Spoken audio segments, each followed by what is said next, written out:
હાય ક્યુટીઝ, કેમ છો? હું સુરત ગુજરાતથી વૈસુ અને તમારા બધાનો મારા મેં બ્લોગમાં સ્વાગત છે. તો ચલો, આજે મને થોડુંક લેટ થઈ ગયું છે એટલે મેં ફટાફટ આવી ગઈ ઓફિસ. અને ગાઈસ, મને મારા મેનેજર જોઈ લે કે મેં લેટ આવી છું એ પહેલાં મેં મારું કામ ચાલુ કરી દઉં, નહીં તો ભાઈ આજે તો મને બોલી જ પડવાની. કેમ કે ગાઈસ, આ મારું રોજનું થઈ ગયું છે. જો હવે આવી રીતે રોજ થયા કર્યું તો ભાઈ મને હવે ગેટ પાસ આપી દેશે. ચલો ગાઈસ, કંઈ નહીં, તમને તો ખબર જ છે કે મને કેટલી ગરમી લાગે. તો ચલો ફટાફટ મેં પહેલાં મારા વાળ ઓળી દઉં, કેમ કે કંઈ વધારે જ ગરમી લાગે છે. અને ચલો ગાઈસ, હવે મારા થોડાક નાટક નકરા બંધ કરી દઉં. મારા મેનેજર આવી ગયા છે, હું કામ પણ ચાલુ કરી દઉં. અને ભાઈ બસ 1 વાગવાનો વેઇટ કરું છું, કેમ કે મારે ખાવું હોય. રોજ મને ભૂખ જ કંઈ વધારે લાગે. અને ગાઈસ, આજે આખો દિવસ બહુ કામ કર્યું, બસ થાકી ગઈ છું. અને જો સાંજે ઘરે પણ આવી ત્યારે ભાભીના ઘરે ગઈ હતી. ભાભીને થોડુંક કામ હતું એટલે ત્યાં ઘરે ગઈ હતી. અને જેવી ઘરે આવી છે એવો ચા નાસ્તો કર્યો છે અને મારું સ્ટિચિંગનું કામ હતું, બસ એ કરવા લાગી ગઈ છે.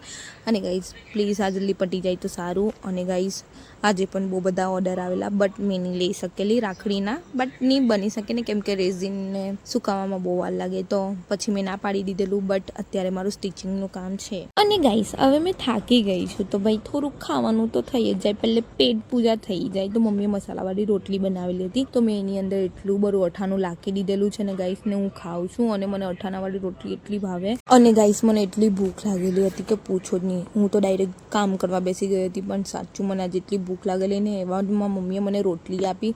હું એ તો મન ભરીને રોટલી ખાધેલી, કેમ કે મેં ઓફિસથી આવીને કંઈ ખાધેલું નહીં, ખાલી ચા નાસ્તો કરેલો એ જ. અને મને એટલી ભૂખ લાગેલી કે અત્યારે તો મને એટલું સારું લાગ્યું છે. અને ભાઈ હવે ચલો થોડુંક કામ તો કરવું પડશે, એટલે ચૂપચાપ થાળી મૂકી આવી. અને આજે બેન આવેલી છે. અને ફાઇનલી મારું આઉટફિટ બની ગયું છે, બટ એ આજે રિવ્યુ નહીં થશે, કાલે થશે. અને હું અત્યારે આવેલી છું રોડ પર, કેમ કે મારે ઓવરલોક કરાવવું હતું. બટ બેડ લક, મેં જ્યારે પણ અહીંયા આગળ આવું ત્યારે દુકાન બંધ થઈ ગઈ હોય, કાં તો ચાલુ જ નહીં હોય. અહીંયા એવું જ થયું છે. અને ગાઈસ, મને આજે બહુ ગુસ્સો આવતો હતો, કેમ કે રોજ આવું થતું હતું. અને ગાઈસ, બધું કામ પટાઈને હવે હું બનાવવા લાગી છું રાખડી. અને જો મસ્ત પિકાચુ વાળી રાખડી બનાવું છું. અને ગાઈસ, આ કેવી લાગી એ કમેન્ટમાં મને કહેજો.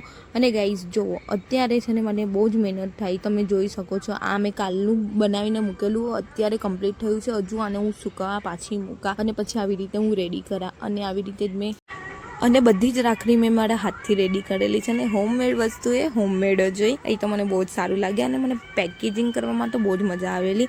અને ગાઈસ, આજે ફાઇનલી બધું બની ગયું છે. હજી કાલે મેં બનાવવાની છે, પણ એ મારા ઘરમાંથી જ બનાવવાની છું. તો ચલો બાય બાય, ગુડ નાઇટ. હું તમને મળા કાલે નવા વ્લોગ. આવી રીતે ડેલીના વ્લોગ જોવા માટે મને ફોલો કરવાનું ભૂલતા નહીં. તો bye bye, good night, Tata.